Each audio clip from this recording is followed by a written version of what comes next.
42 ऐसी स्थिति के बारे में बताता है जब कोई व्यक्ति ये अधिकार अपने पास सुरक्षित रखता है कि कोई ऐसी शर्त का अगर आप भंग करते हैं जो कि संपत्ति के लिए नुकसानदेह है और उस शर्त की अगर आप पूर्ति नहीं करते हैं तो अंतरक के पास ये विकल्प है कि उस अंतरण को शून्य कर दे।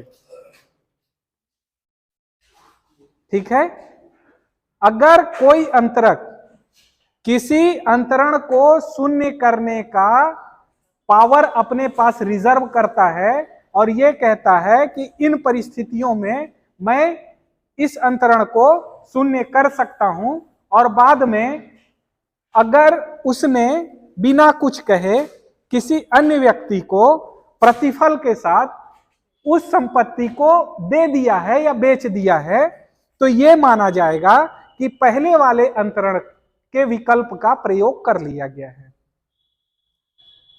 ए ने बी को यह कहा कि मेरा ये जो भूमि है ये पट्टे के रूप में मैं तुमको दे रहा हूं और ये जो भूमि है इसका उपयोग आप करते रहोगे, लेकिन ऐसा उपयोग नहीं करोगे कि भूमि का मूल्य कम हो जाए। ठीक है, ऐसा उपयोग नहीं करोगे कि भूमि का मूल्य कम हो जाए। बी ऐसा उपयोग करता है कि भूमि का मूल्य कम हो जाता है। ए सी को पैसा लेके भूमि बेच देता है, विक्रय कर देता है। ठीक है, क्या माना जाएगा कि ए ने अपनी उस शक्ति का प्रयोग कर लिया है इस अंतरण को जो कि बी के पक्ष में था और शर्त के अधीन था कि मूल्य कम हो जाए तो मैं इसको शून्य कर दूंगा, इस अंतरण को शून्य कर दूंगा। इस विकल्प का प्रयोग ए ने कर लिया, इस कंडीशन में यही माना जाएगा। यही आपका 42 के अंतर्गत बताया गया है। ठीक है, इसके बाद बात आती है 43 की।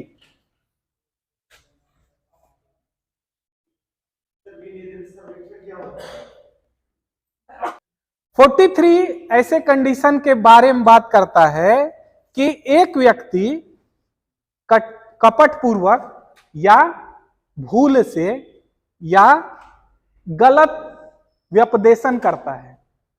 ठीक है, एक व्यक्ति क्या करता है, ए नाम का व्यक्ति है, वो चाहे कपटपूर्वक या व्यपदेशन करता है, झूठ बोल देता है या भूल के अधीन कोई कथन करता है। क्या कथन करता है कि अमुक जो प्रॉपर्टी है वो मेरी है। ठीक है, और इस कथन के परिणाम स्वरूप बी उस पर विश्वास कर लेता है। ठीक है, और ये इसकी प्रॉपर्टी रहती नहीं है। इससे ये क्या कॉन्ट्रैक्ट कर लेता है, विक्रय की संविदा कर लेता है। विक्रय की संविदा आपको बताया है, विक्रय की संविदा क्या होती है।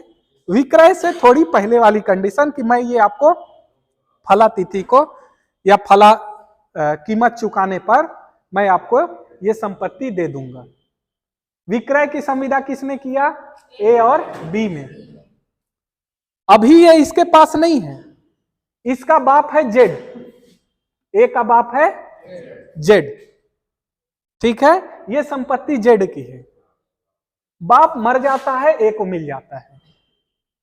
ये संविदा इन दोनों के बीच में विक्रय की है, विक्रय हुआ नहीं है, और दोनों के बीच संविदा है कि 1 अप्रैल को मैं तुमको दूंगा। ठीक है, क्या इसकी संपत्ति है, नहीं है, वर्तमान में नहीं है। वर्तमान में मान लो 22 मार्च है, ये दोनों के बीच विक्रय की संविदा है। तो जिसकी संपत्ति नहीं है वो अंतरण ही नहीं कर सकता, सामान्य सिद्धांत है।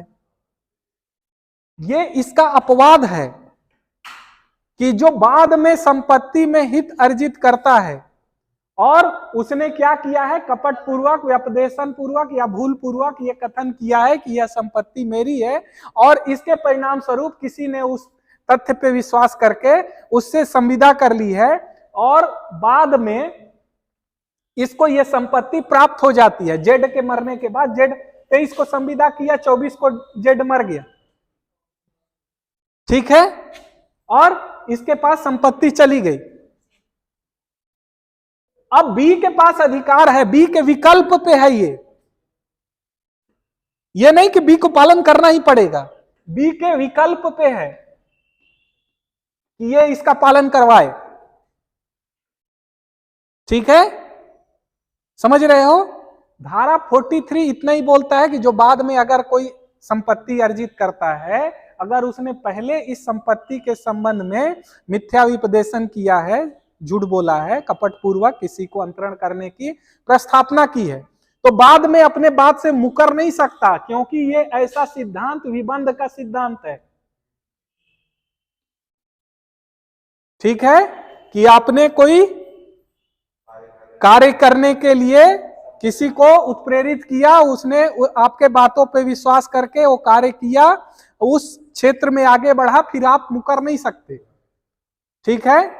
तो ये विबंध का ही सिद्धांत है, समझ में आ रहा है। अब इसके अंतर्गत लास्ट पैरा में यह भी बोला गया है कि ये सप्रतिफल अंतरिति, सप्रतिफल अंतरिति के विरुद्ध लागू नहीं होगा। सप्रतिफल अंतरिति जो कि सद्भाव पूर्वक है, इसका मीनिंग मैंने 2-3 सेक्शन पहले बार बार ये बताया है। अब इसी कंडीशन में मान लो कि एक सी नाम का व्यक्ति है, सी नाम का व्यक्ति है, इसको पता ही नहीं है कि दोनों के बीच में क्या खिचड़ी पकी है, इसको पता ही नहीं है। ये होशियार आदमी है, 24 को बाप मरा, 25 को इसको बेच दिया, समझ रहे हो। सी को पता ही नहीं है कि बी से इसका कोई कॉन्ट्रैक्ट हुआ है कि 1 अप्रैल को मिलेगा, ठीक, और ए बोलता है कि अरे मैं तो मजाक मजाक में किया था उससे, तो ये 1 लाख बोल रहा है देने को, सी तो 2 लाख में तैयार हो रहा है, सी को ही बेच दो, और सी ने 2 लाख रुपए दिया, सद्भाव पूर्वक दिया, सप्रतिफल दिया, ठीक है, इसको सूचना नहीं है कि ऐसा कोई एग्रीमेंट इससे हुआ है बी से। ऐसे कंडीशन में बी का वाद सी के विरुद्ध खारिज हो जाएगा, लेकिन सी को अगर सूचना है तो सी के अगेंस्ट में लागू हो जाएगा ये वाला विक्रय की संविदा, ठीक है। दूसरा और क्या कंडीशन, अगर सी को फ्री में मिला है तो ना आने का सुख ना जाने का गम, ठीक है। जब तुमको फ्री में मिला है तब तो तुम दे ही दो भैया, ना आने का सुख ना जाने का गम। ये कंडीशन समझ रहे हो, इतना ही है इसमें।